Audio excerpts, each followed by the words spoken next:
Welcome back everyone to the WAM. We are here December 27th, 1932, ready to close out this year and get into 1933, and we're in a good position to be bringing in a new year, if I do say so myself. We got the start of the Derby that's going to get going in this episode, and we're going to truly begin building towards the biggest event of the year, the spectacle of amazing grapples. But before the show, we've got one piece of business that we got to get into, and that is addressing the man who has made a career off of being a WAM loyalist and hating anyone who has been outside of the company. Neil Allman, that's right, mercenary personality, so he likes his money.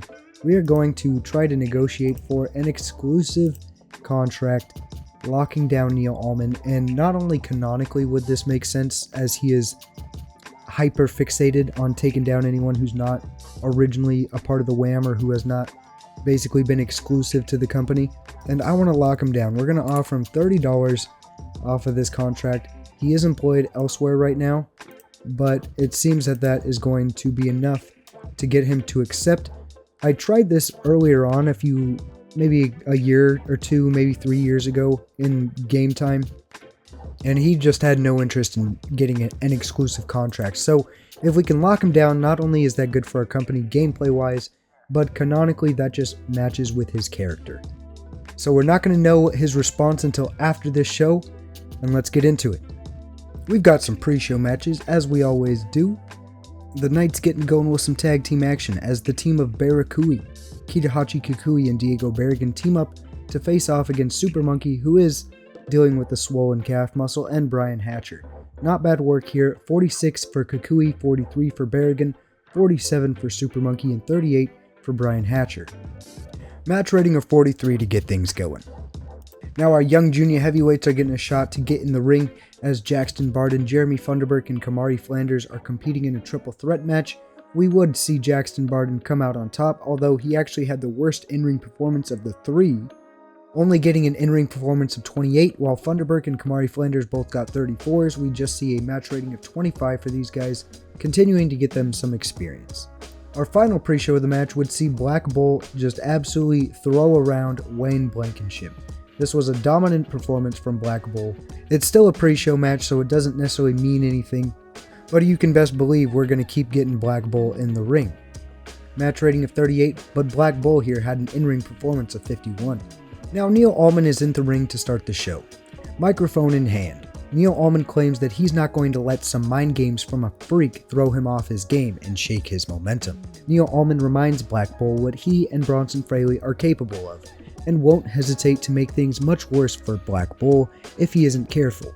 However, before Neil Allman could complete his tangent, the microphone went out.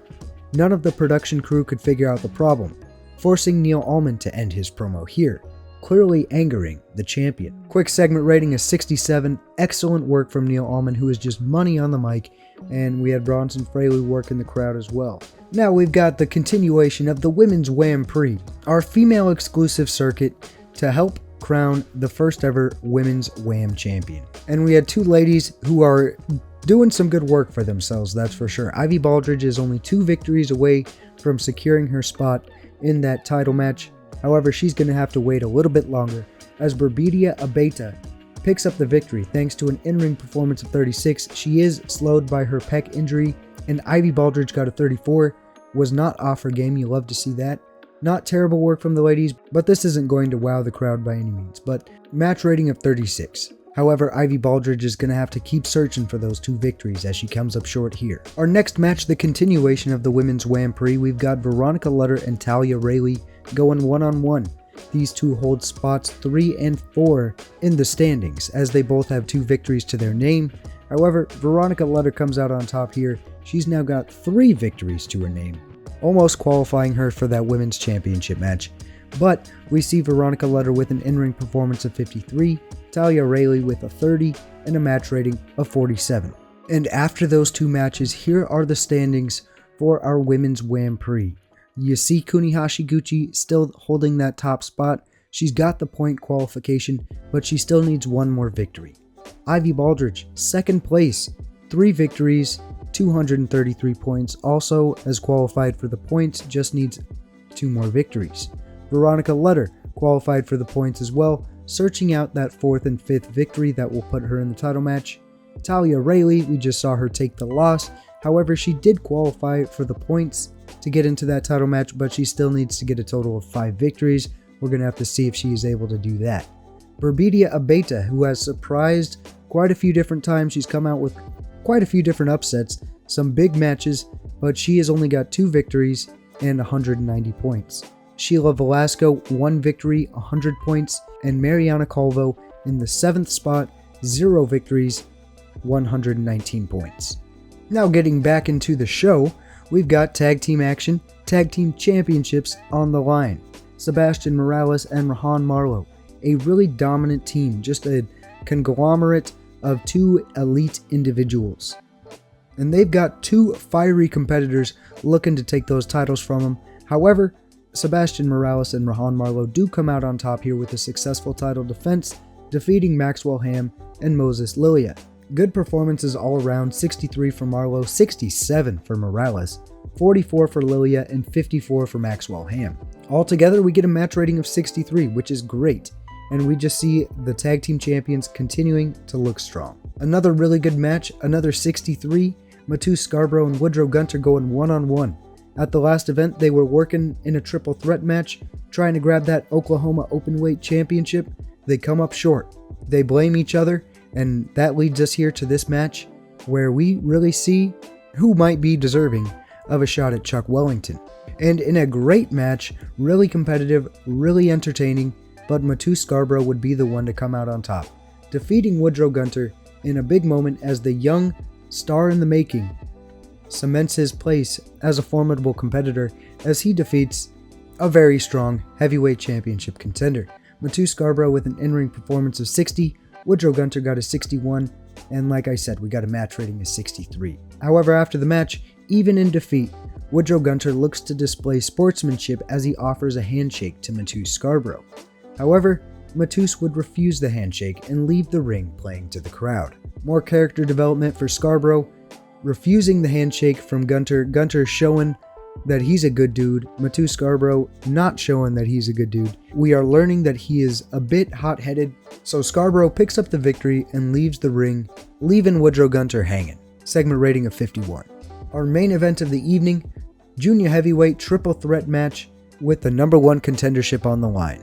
At the last event, Archie Filer came out and laid down a direct challenge to Hermenegildo Ramirez. We don't have a segment for it, but Hermenegildo Ramirez would basically refuse that challenge. He would say that I've already beaten you, you need to prove yourself, and you need to get out here and give me a reason why I should give you another title match.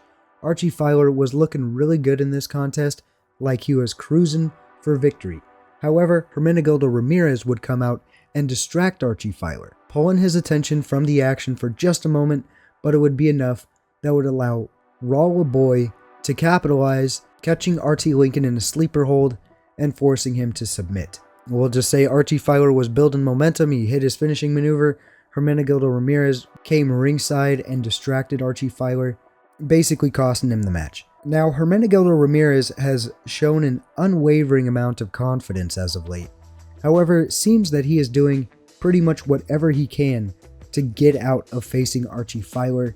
In their one-on-one match, he had to use a flash pinfall to secure his championship. So there's not a ton of confidence that Hermenegildo Ramirez can survive another one-on-one match with Archie Filer as champion. So our main event, we should have had that tag team title match in the main event, but we didn't. We would have seen a better show rating because of it, but whatever. We still gained popularity in 5 regions, and we do get a ding because of some of our pre-show equipment getting sent to the wrong place, so we got a penalty there. After the show, we praised Moses Lilia, Talia Rayleigh, and Super Monkey. Still profiting really well, over $22,000 in ticket sales, leading to $17,000 of profit. And we see that CSW has dropped out of negotiations to sign Neil Allman. They are going to let him walk. They're losing a big star on their roster, but we are securing a major star for ours. And given the amount of financial success that we've had as of late, we are going to increase some of our production levels. Production values, we're bringing that from 2 to 3. It's going to cost $1,500 as a monthly fee, plus $500 per night of shows, as well as an initial fee of $1,000, but that's chump change for us right now. Broadcast quality, this would be $2,500 per night, and we're gonna roll with it. I'm not tripping. That's gonna add an extra $3,000 worth of show costs to our nightly expenses, but we are clearing that, no problem. However, we're gonna leave it there for now, but I'm gonna keep an eye on SPW and see if they make any changes, because I think this will directly impact them as well. And as you can see in the red, today's the final day to get any kind of contract extension with Veronica Lutter. However, she simply just does not want to re-sign with us. But I have a feeling we're going to be able to re-sign her the day after her contract ends. But that's not a given, and we're just going to have to wait and see. And the good news has come in. We have officially locked down Neil Allman to an exclusive contract. We're paying him $30 per show, which is $10 more than we were originally doing, but that is nothing. We have officially stepped into the first day of 1933, and you know what that means. We got to check out the year-end awards, and we got some major shakeups happening in the Male Wrestler of the Year award, as Masked Porcupine, the first ever Mexican wrestler to win the award. He is a beast. Look at these stats: 87 technical, 77 aerial, 75 flashiness, 58 psychology. That's a lot comparatively. He is that man over in Mexico. Absolutely just an absolute star. So congratulations to the young man, only 25 years old. He's going to be big in the world of wrestling. Funny enough, he's 5'8", 195, and he's flabby. That is so hard to imagine. The Female Wrestler of the Year goes to Jocelyn Slater for the second year in a row, and she is very talented as well over at the Victory Wrestling Group. She's definitely one of the gals that I've got an eye on to come help and elevate the level of competition in the women's division, but she is not in America at all, so we're going to be starting from the ground with her popularity. But that upside of her in-ring ability is just something we can't ignore. Male Tag Team of the Year, Daniel Loisel and Ollie Ferrar, the only two to have ever won the global honor. No Female Tag Team of the Year, Ultimate Dolphin is the Male Young Wrestler of the Year, another Viva La Lucha worker. This dude is another guy with great stats: 80 aerial, 72 flashiness. He's only 24 years old, and he's also going to be big in Viva La Lucha. The Female Young Wrestler of the Year, Evangeline Hance, over in Victory Wrestling Group. She is a Scottish wrestler, pretty solid stats, excellent fundamentals. She's got a selfish personality, so we'll probably never see her in the Wham, but she has got some ability over in Victory Wrestling Group. Male Veteran Wrestler of the Year, Anthony Henry, the old man who's now 44 years old. We gotta wonder how much longer he's going to be around in the database as an active wrestler, but this man's just always given us problems and given SPW great matches. No Female Veteran Wrestler of the Year, however, Daniel Loisel wins Male Independent Wrestler of the Year for the 9th year.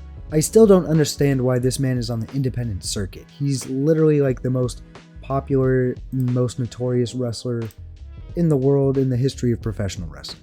He is the living legend, Daniel Loisel. Jocelyn Slater winning Independent Wrestler of the Year on the female side. Viva La Lucha unseating SPW for the very first time as Company of the Year. We did see them pass SPW, becoming the biggest company in the world, so that makes a lot of sense. Big year for Viva La Lucha. Most Improved goes to FNP, Frank Norris Promotions. Match of the Year is actually a Wham match. You love to see it, the first time we get that honor, as Neil Allman defeating Friedrich Herzog at the Fortnite Fisticuffs gave the world the best match all year. That one, that's a big one. I love that. Match Card of the Year, Wham Fortnite Fisticuffs, getting a 65 rating, probably that same exact show that had the Match of the Year on it. Male Manager of the Year, The Great Matsuo. Female Manager of the Year is Gabriela Suarez. No surprise there, as she has got exceptional performance abilities, 100 charisma. Tadjo Covarrubias, Male Play-by-Play Commentator. No Female Play-by-Play. Elmer Fly is the Male Color Commentator. No female. Kenny Lyles, the Referee of the Year, of course, the very honorable Kenny Lyles. And there are no female refs. So that does it for the global awards, but we got to go check out the Wham awards. Male Wrestler of the Year within the company is Neil Allman. I think that is very fitting. It could have been either Neil Allman or Rahan Marlowe, honestly.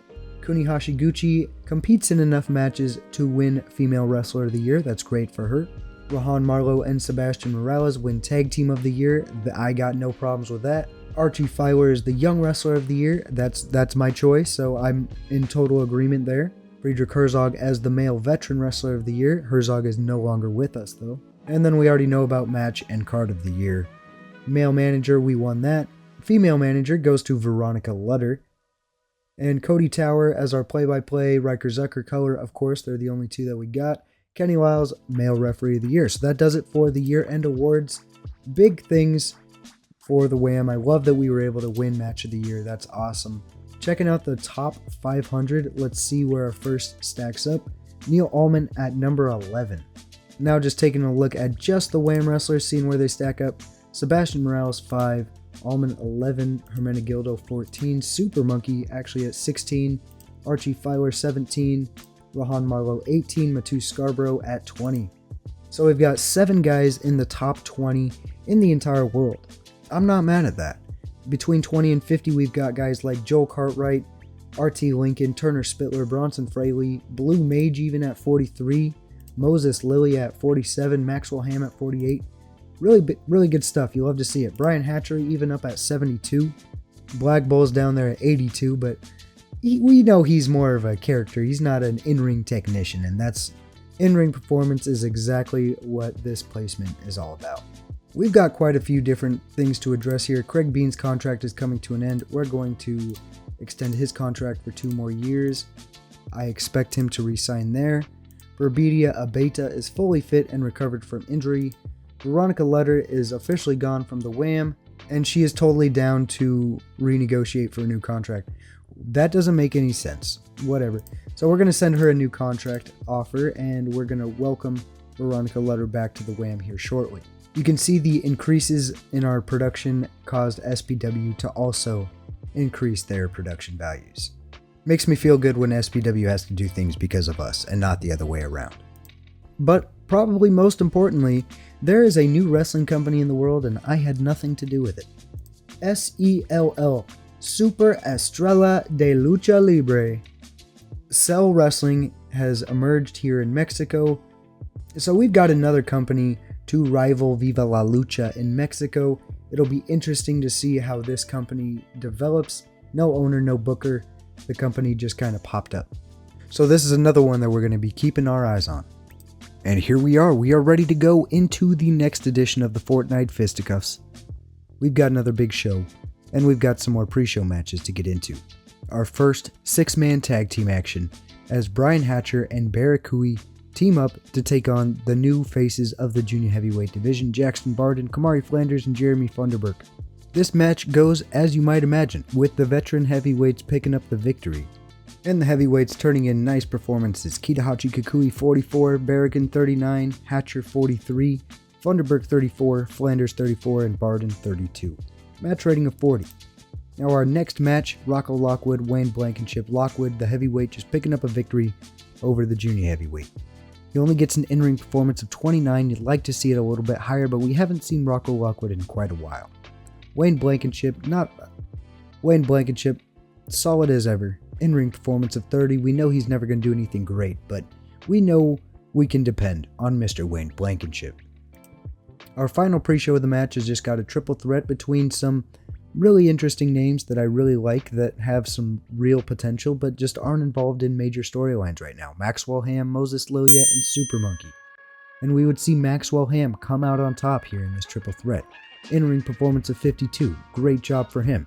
Moses Lilia had a 45 and Super Monkey had a 47 with his injury. Match rating of 47 for the triple threat. Now the show's ready to get going. Gary G. Immick is in the ring alongside the towering Black Bull.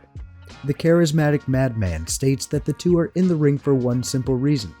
They demand Neil Allman put his heavyweight championship on the line tonight and face the consequences he has prepared for himself. Neil Allman would not let this go uninterrupted, quickly shooting down the title match. Neil Allman cites the Derby tournament that is beginning at the next event, and claims he refuses to give away charity title matches with such a large event on the horizon. Neil Allman states that he is a giving man, and that if Black Bull can win his way into the tournament, he has no problem facing him with the title on the line. Gary Gimmick, great on the mic. Neil Allman, great on the mic. Together they get a segment rating of 61 to just set up things, to set up one of the crucial matches of the night, as well as continuing this tension between Black Bull and Neil Allman. Now we've got our first match. We knew this was not going to be a good one. I'm just thankful we didn't get severely penalized for having all unimportant ladies in this match. But we've got a triple threat between the three gals that do not have victories here in the Wham Prix.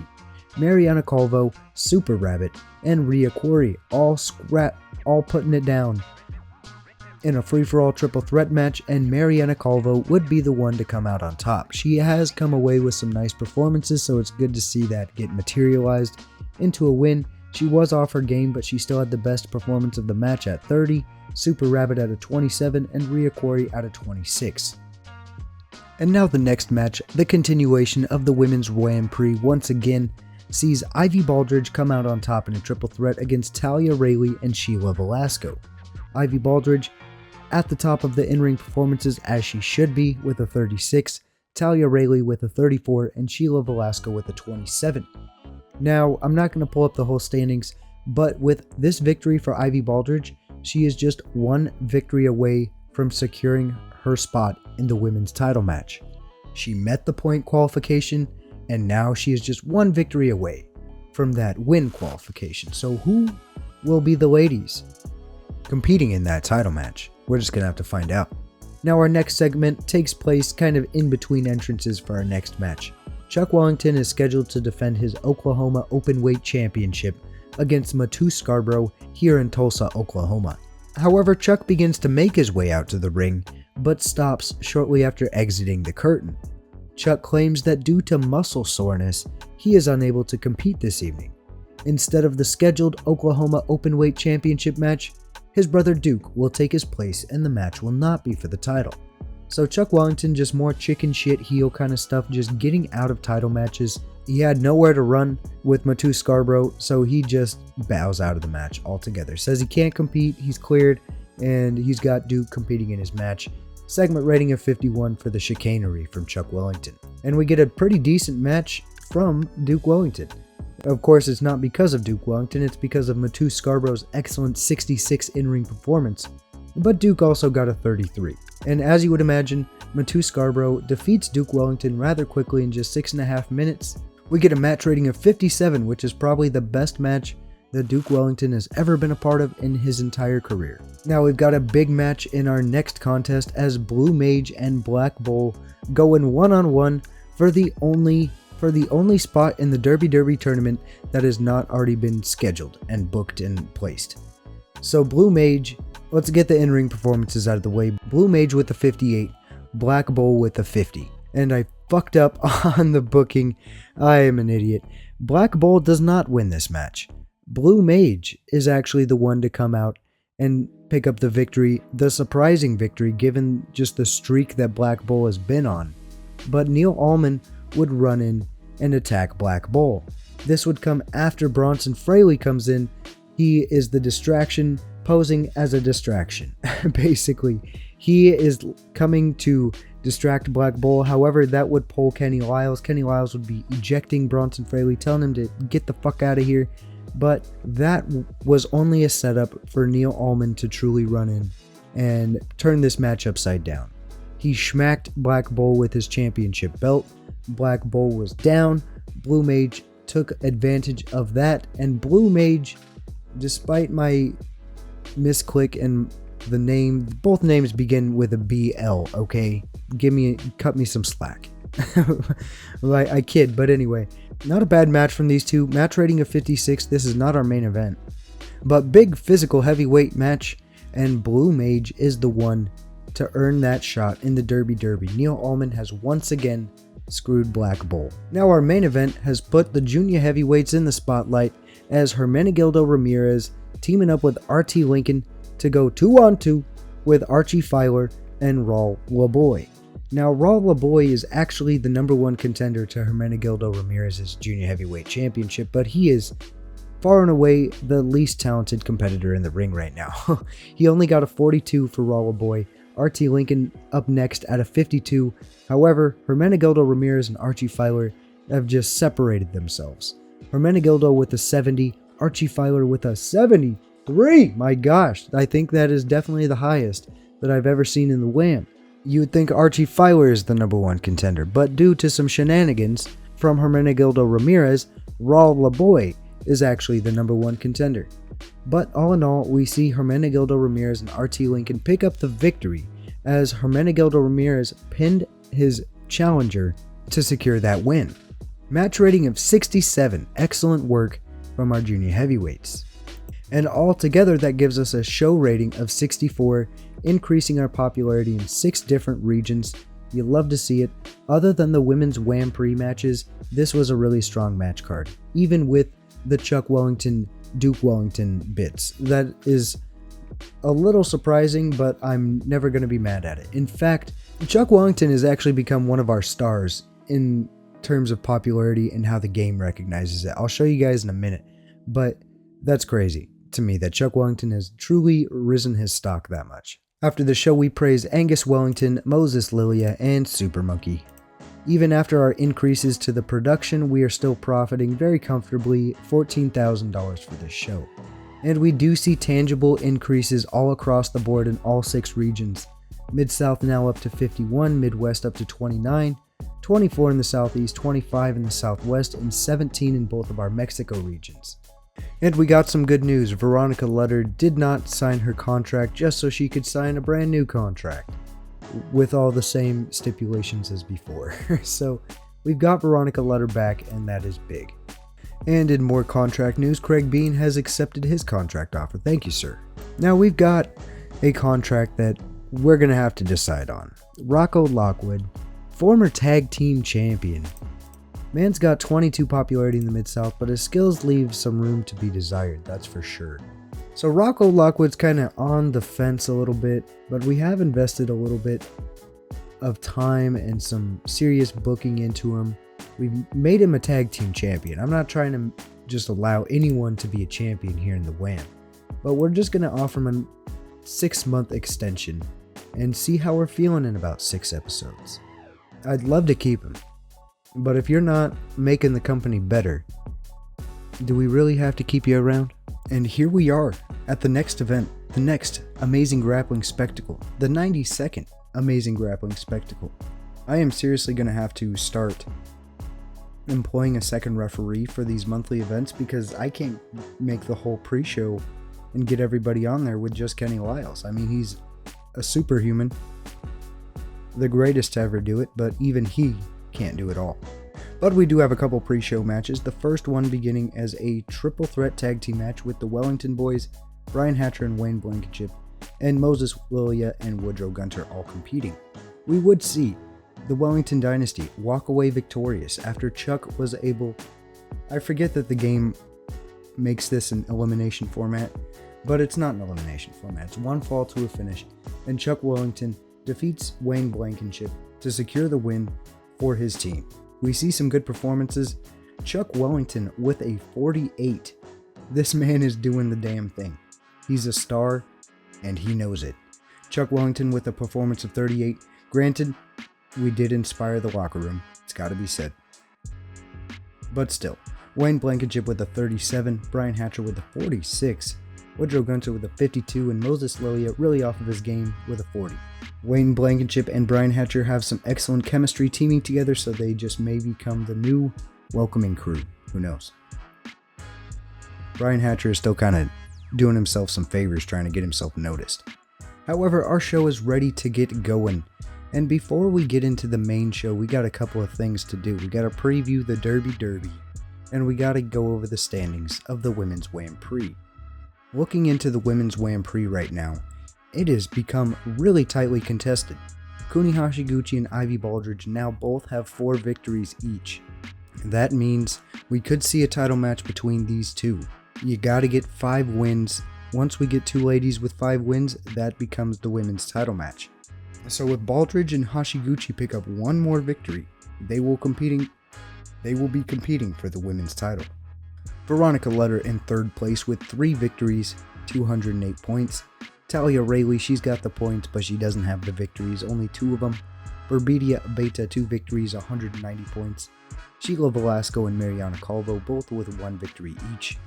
But Calvo edges Velasco as Calvo's got 149 points. Now getting ready for our Derby. It is the first round of the Derby tonight. That means we've got 4 big time heavyweight matches in store for you. The first one of the night, our heavyweight champion Neil Allman putting his title on the line against Turner Spittler in the main event this evening. These two are no strangers to one another, and Turner Spittler has been lurking in the shadows a little bit as of late, but he is known for being ruthless. Can that ruthlessness, or maybe some bad luck for Neil Allman, turn the tides and bring us a new heavyweight champion? The next match in the tournament puts the tag team champions up against one another.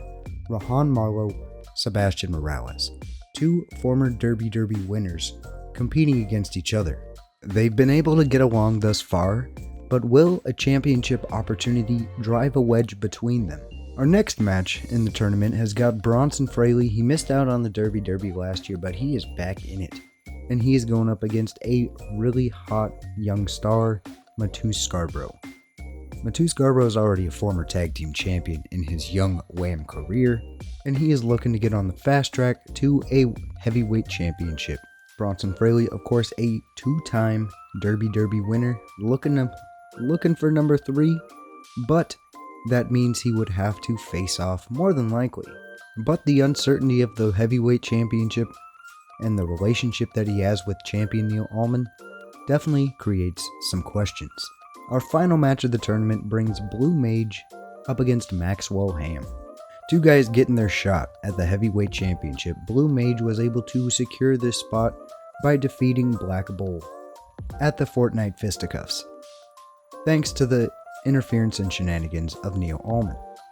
So can he make a real push into the tournament, or is he just cannon fodder, basically, and expecting to take a round 1 loss? Maxwell Ham, new face to the Wham in a way, but he's a very talented competitor and he has an opportunity to shock the world. So that is our Derby and our Women's Wham Prix outlook, but we've got a triple threat match, a part of the Women's Wham Prix, to get the night going officially. And that night would begin with Ivy Baldridge picking up the victory here and securing her spot and her right to compete for the first ever, the inaugural Wham Women's Championship. Ivy Baldridge has been around for a while. She's really starting to grow as a competitor. She got an in-ring performance of 37 here. She's starting to become a bit more consistent, and she's got some raw ability that if she can hone in that craft, she's got some serious potential. She defeats Mariana Calvo and Burbidia Abeta. Mariana Calvo with a 35 and Burbidia Abeta a 39. These two are pretty strong competitors, honestly. They didn't pick up a ton of victories here in the Women's Wham Prix. It's not over yet, but Burbidia Abeta definitely turned some heads, and Mariana Calvo made the most out of her opportunities, and she has been improving each time. Granted, it's got to be reminded that everyone is inspired here tonight, so their performances will be a little ballooned, for lack of a better word. But we get a match rating of 36 to get things going here. Blue Mage begins to make his way out to the ring for the first match of the Derby. However, he is ambushed by Black Bull wielding a lead pipe. Black Bull brutalizes and dismantles all 3 members of the Dark Carnival in a fit of rage. The crowd is stunned at the level of brutality on display, something that had not been seen at this point in professional wrestling. Black Bull then makes his way to the ring. Maxwell Ham doesn't back down. Dude's a badass, and meets Bull in the middle of the ring. There's a tense standoff, as these two do have a bit of history together. Maxwell Ham then tells the timekeeper to ring the bell, starting the match. And as he's doing that, Maxwell Ham has got his back turned to Black Bull. Big mistake. Segment rating of 49 as Blue Mage is brutalized pre-match. His spot is taken. Cody Tower announces the show must go on. And we get Black Bull taking his spot. Bryant Hines Craig Bean are taken out. They were beaten down by that pipe, and they're not getting back up. So the match itself would see Black Bull picking up the victory over Maxwell Ham. Just under 9 minutes here. Maxwell Ham, he showed out. He got an in-ring performance of 57. Black Bull doing a good job for himself, 56. And he seemed off his game, so that is encouraging in a way. However, the match did suffer from a lack of psychology. It's never been a big surprise that Black Bull doesn't have the strongest psychology. Maxwell Ham is a young competitor still as well. But all in all, we get a match rating of 50 to get things going. Up next, match number 2 of the Derby, Bronson Fraley, Matu Scarborough. Really competitive match, really fast-paced, high-impact moves aplenty. However, we would see Bronson Fraley coming out on top against Matu Scarborough. The former heavyweight champion, the former Derby winner, the veteran, gets it done. However, it's not without a really strong performance from Matu Scarborough. Scarborough was proving that he can hang with the heavyweights in that way. And not just heavyweights in a physical, literal sense and like the weight class, but like the true heavyweights of the company, with the Bronson Fraleys, maybe the Neil Allmans or something. We know he can hang with the Woodrow Gunters and even compete with the Rahan Marlows, so we know that Matu Scarborough is that man. And he shows that in front of 2,386 people, a record-breaking attendance. Even in defeat, he's looking good. Bronson Fraley in-ring performance of 56 and Matu Scarborough in-ring performance of 59, match rating of 61, really strong. In the next match, we would see Veronica Lutter, Kuni Hashiguchi, Women's Wham Prix continuing. And what may be a bit of a shocker is Kuni Hashiguchi takes her first pinfall loss since the beginning of the Women's Wham Prix. And it comes at the hands of Veronica Lutter. And the interesting thing about this is that Kuni Hashiguchi has been coasting throughout this entire circuit, and she has not had many problems. However, when she does have problems, it's at the hands of Veronica Lutter. Veronica Lutter's at the stem of those issues, each and every time. Her first loss came in a triple threat that Veronica Lutter was a part of and I believe won. And now Veronica Lutter is taking the victory here in a one-on-one match. However, Kuni Hashiguchi did get the better in-ring performance at a 54, Veronica Lutter had a 51, but the Women's Wham Prix is really heating up as the expected victory from Kuni Hashiguchi is yet to come, and now Veronica Lutter is just one victory away from securing her spot. So really big developments. Who is going to take that last spot to face Ivy Baldridge for the Women's Championship? Match rating of 53. The Derby continues with the battle of tag team champions going head to head. Rahan Marlow, Sebastian Morales, one-on-one, two former heavyweight champions, and Rahan Marlow would be the one to come out on top. Another really strong match, and funny enough, they've got excellent chemistry when teaming together, and they've got great chemistry when facing off as opponents. Great work here, phenomenal stuff from Sebastian Morales as he got an in-ring performance of 70. Rahan Marlow got a 60, and Rahan Marlow was the one to come away with the victory. Moving on in the Derby tournament, and the two would shake hands after the match. I didn't create a segment for it, I should have, but I didn't. But the two would show some camaraderie as they are still tag champs, as things are still all good between them. But man, I mean, some really good stuff. Segment rating of 68, really close to tying the best match in Wham history. And these two just continuing to impress. Great stuff. Our next match of the night is the Junior Heavyweight Championship match as between Hermenegildo Ramirez and Raul Boy. Hermenegildo Ramirez turned down a challenge from Archie Filer, creating a number one contendership match in which Hermenegildo Ramirez got involved in sabotaging Filer, which ultimately led to Raul Boy winning the match. Here we are for the championship. I believe this is the first time. I know there's been tension, we've been teasing the friction between Laboy and Ramirez given their days at Viva La Lucha. However, I don't know if they've ever actually faced off one-on-one, but we know now. And Hermenegildo Ramirez came out on top with the victory, successfully retaining his championship with an in-ring performance of 67. Raul Boy got a 41. However, the true juice of the match came when Archie Filer tried to interfere. And I say try because it failed. It backfired. It was a botch. and he actually ended up sabotaging Raul Boy when he was trying to sabotage Hermenegildo. And Hermenegildo Ramirez, being the very confident and cocky champion that he has become, he was just kind of laughing at what happened. And Archie Filer was frustrated and angry, and Raul Boy was out. And Hermenegildo Ramirez would eventually get the 1-2-3, secure the title, and he ends the scene with his title raised, and Archie Filer's furious. He just made an ass of himself. And Raul Boy obviously also justifiably furious, given he was sabotaged in his title match. So we get a match rating of 56, and we see the champion retain his title. Now our main event, Neil Allman, Turner Spittler, Wham Heavyweight Championship, the final match of the first round of the Derby Derby. Really physical match, just hard hitting, straight to the point, no nonsense, not a lot of fluff, just high impact moves, and a lot of strikes.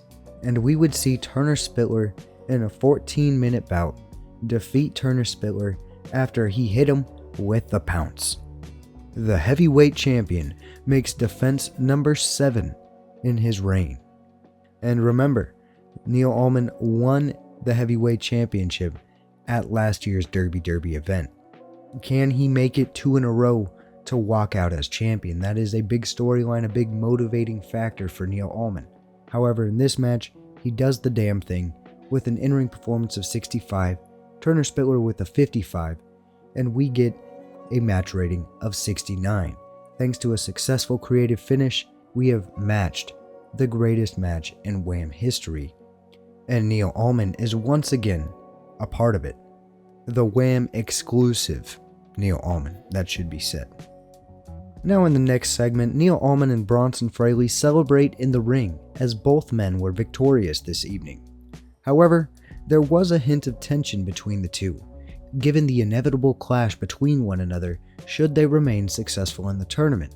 So just a little bit of tease, just a little bit of friction that if they continue to win, they only need to win one more match, but then they'll be facing off for the heavyweight championship in the finals of the Derby Derby. How beautiful would that be?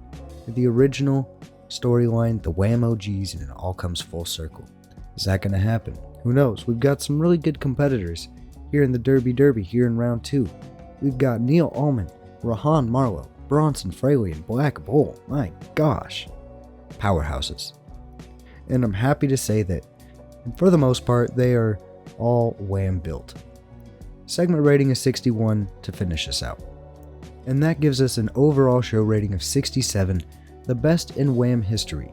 Things continue to look good for our future, and I'm loving the direction of where we're at and just what we've been able to do. I honestly thought that Rahan Marlowe and Sebastian Morales match was going to be the best of the night when it pulled up that 68, but then Neil Allman and Turner Spittler said, hold my beer, pulled up a 69, and ended the show in a great way. And after the show, we praise Angus Wellington, Moses Lilia, and Archie Filer. Big profits of $22,000 thanks to the massive attendance of 2,300 people here at the big event. And we are in fact able to move up from 51 to 52 in the Mid-South. That's 2 points of popularity in a single month, and if I'm not mistaken, SPW is still at 55, which they have not moved from since April of 32, that of course being in the Southeast. So we're catching up, we're making good ground, boys. And before we sign out here, let's check out Goof Wrestling. We know we gotta check them out. Their attendance is growing a little bit, their shows are getting better, you'll love to see that. And unfortunately, Albie Dewberry actually lost the Goof Intercontinental title in a 4-way match. He had been champion ever since the company was created. We'll go check him out here in a moment. But yeah, I just love the concept of this company, just giving some lesser known guys the opportunity to get work. As you can see here, Albie Dewberry, he held the Intercontinental title here for 140 days, 9 defenses. Not bad from the man. He was the inaugural champion for this company. I initially just made King of Goof and Queen of Goof, but then they went and created the tag team titles and the Intercontinental title, so I'm just going to let them do whatever they want, you know. Maybe I rename it, if that's even possible, but I don't know. and Cell Lucha Libre still has not hired anybody. That's unfortunate. I'm really interested to see what this company ends up looking like. I took a look at their product. It is a men's only company, no women.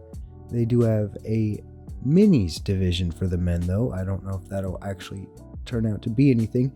But given the amount of unemployed women in Mexico, I don't understand why they don't just open up their company to women, honestly. Because, I mean, just check it out. It's not the biggest list, but these are all unemployed females in Mexico. And honestly, the unemployed females in Mexico have got some seriously good stats. Abigail Ruiz got 62 aerial and flashiness. I didn't know this was going to be a scouting trip. Annalena Pena, 73 technical, 76 aerial, 75 flashiness. She does have a needy personality, but she is going on the short list. My gosh. Antonia Segovia. I'm going to get myself in trouble with these names, but she's decent. But she's got, she could be a really good manager with those performance stats. They even got a female referee. Okay, that's interesting. I might just shortlist her and see if she'd want to come start out in America. Bedelia Camargo. She's not really worth anything, but she's got a good personality. I'm not even going to try to say that. She's got okay stats, would be kind of just middle tier, but cool avatar. Gabriela Naito, excellent performance ability. That's really good, but awful personality. Ines Abarca, nothing to wow you. Really bad consistency. I don't need any more of that. But I'm just saying, like, there's some really interesting talent that's just unemployed here in Mexico. So you might end up seeing some of these names make their way into the WAM, because I mean, at least just a couple of them, those couple that we were looking at, Annalena and then Abigail Ruiz as well, these two are pretty good.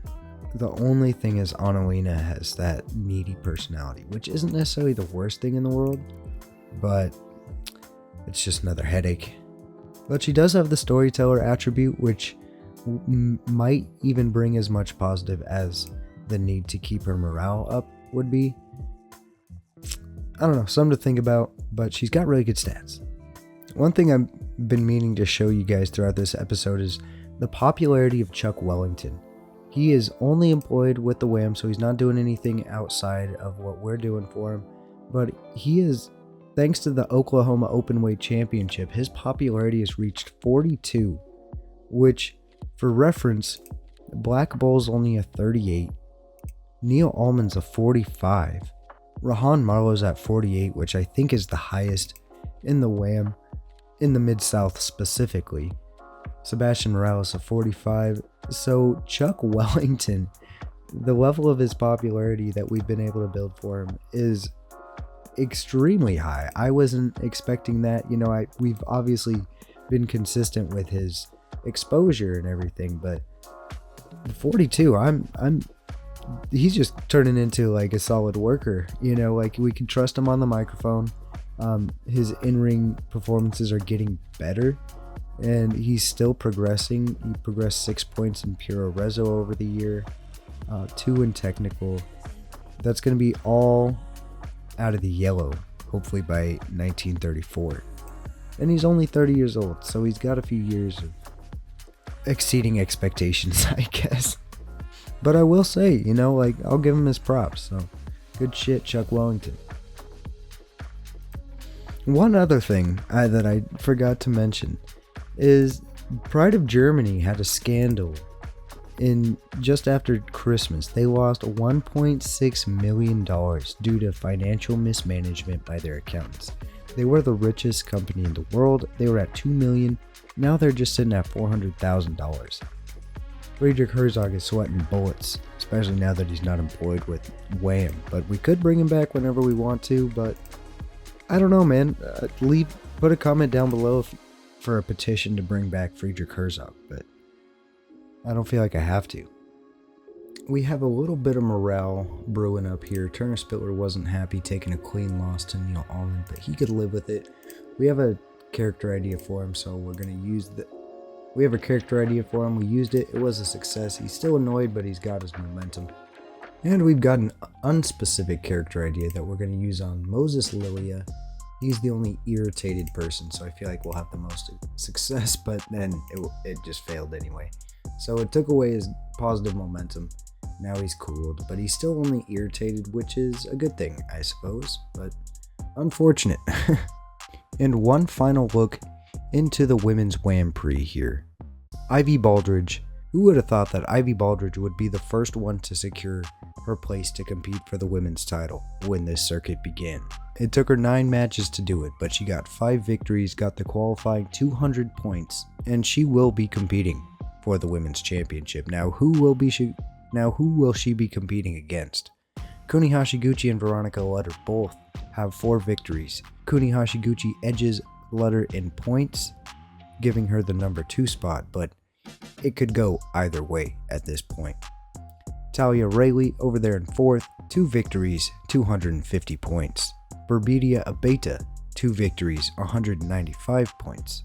Sheila Velasco, 1 victory, 132 points, and Mariana Calvo, 1 victory, 154 points, and Sheila Velasco, 1 victory, 132 points. There's a whole lot of drama heating up here with the women's Wham Prix, but we're just going to have to see how it plays out in the next episode. Thank you everybody for watching, and I'll catch you in the next video. Take it easy.